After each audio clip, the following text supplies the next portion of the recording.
pessoal, tudo bom com vocês? Estamos de volta com o nosso curso de Movimento Uniformemente Variado. Nós já estudamos o que é o movimento uniformemente variado, o que é a aceleração, já aprendemos a analisar essa aceleração, já estudamos a velocidade e os diagramas da velocidade, quando o movimento é acelerado e quando o movimento é desacelerado.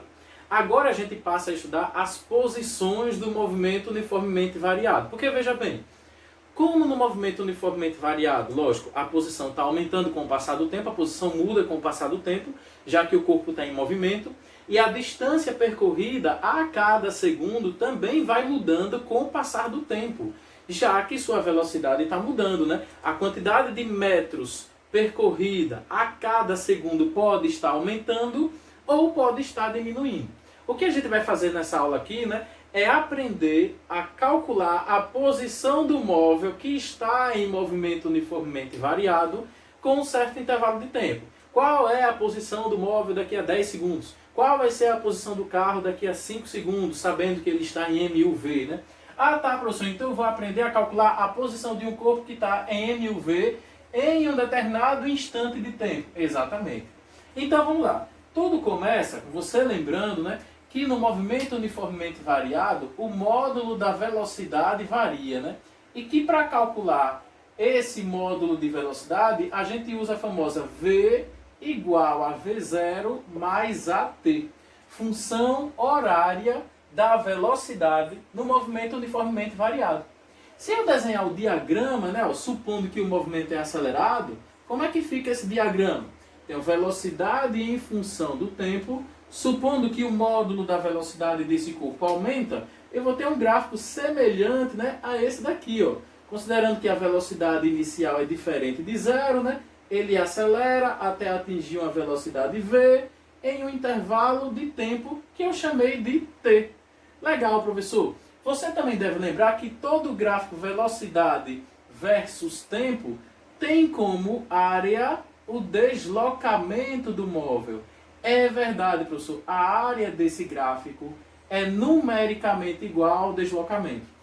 A gente fala numericamente porque, óbvio, as unidades não são iguais, né?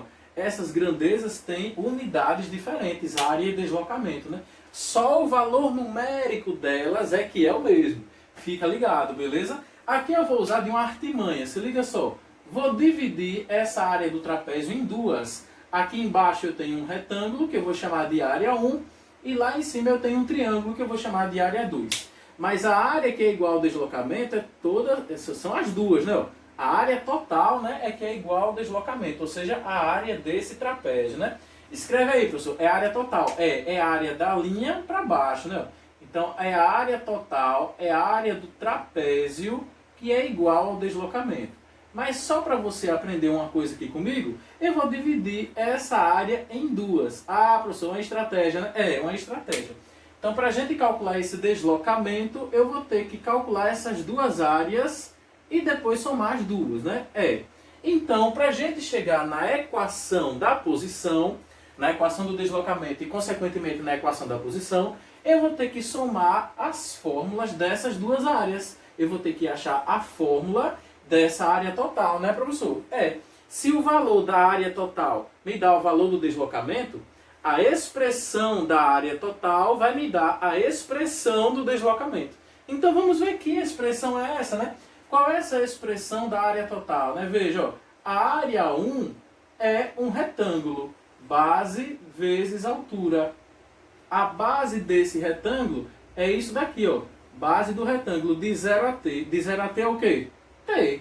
E a altura do retângulo é isso aqui, galera. Ó. A altura do retângulo é de 0 até V0.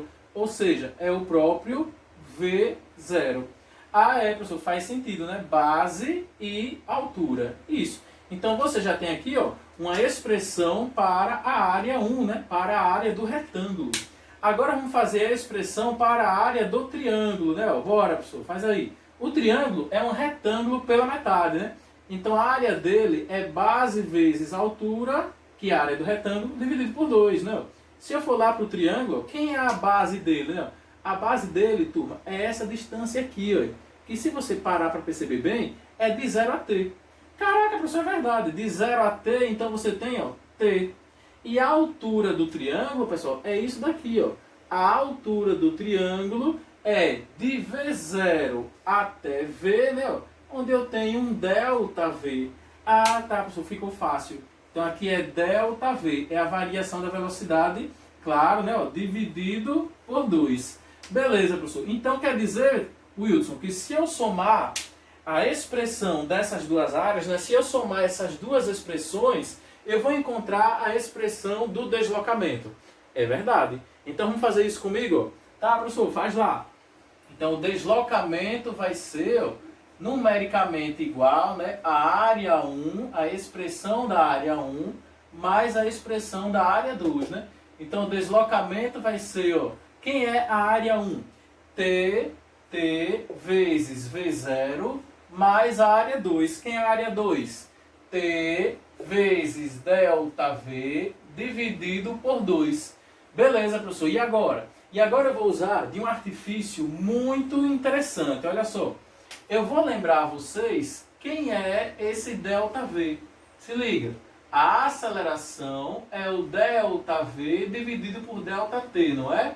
Então eu posso simplesmente chegar para você ali e dizer que ΔV é a aceleração vezes o intervalo de tempo. Caraca, professor, você vai botar isso aqui no lugar de ΔV? É, exatamente. Deve ficar assim, ó. Deslocamento é igual a T vezes V0, né, ó, mais T de novo vezes ΔV. Quem é ΔV? A vezes ΔT. Então, A vezes o ΔT, eu vou escrever T mesmo, tá, turma? Dividido por 2. Caramba, professor, já está chegando na equação que eu conheço. É, ΔS é igual a V0 vezes T mais A sobre 2 vezes T ao quadrado. Se eu lembrar que ΔS é S menos S0, né, ó, vou fazer até aqui separadinho. Ó. Se eu lembrar que ΔS é S menos S0 e colocar o menos S0 para o outro lado, ele vai desse jeito, galera. Ó.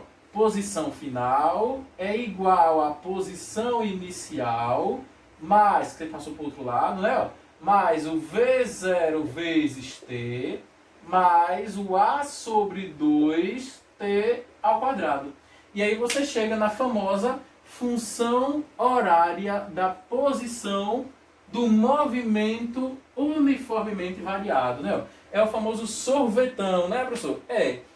Posição final é igual à posição inicial mais a velocidade inicial vezes o tempo mais o A sobre 2 vezes T ao quadrado. Né? Ah, professor, legal. Então é assim que eu posso chegar na função horária, né, dos espaços, né, do MUV. Esse é um dos jeitos que existe, né, é uma das maneiras que existem com que você pode chegar na equação horária do movimento, né, do MUV. Tá bom, professor, entendi, Wilson. E agora, qual é o próximo passo? O próximo passo nosso é justamente estudar o desenho gráfico dessa função aqui, né? O gráfico dessa função, que como eu percebo, é uma função de segundo grau. Né? A função S, né? A posição em função do tempo é uma função de segundo grau. Então, quando a gente for desenhar, né? Ela vai ser uma curva, vai ser um trecho de parábola ou uma parábola, né? Vamos ver como é que fica aí esse gráfico, bora?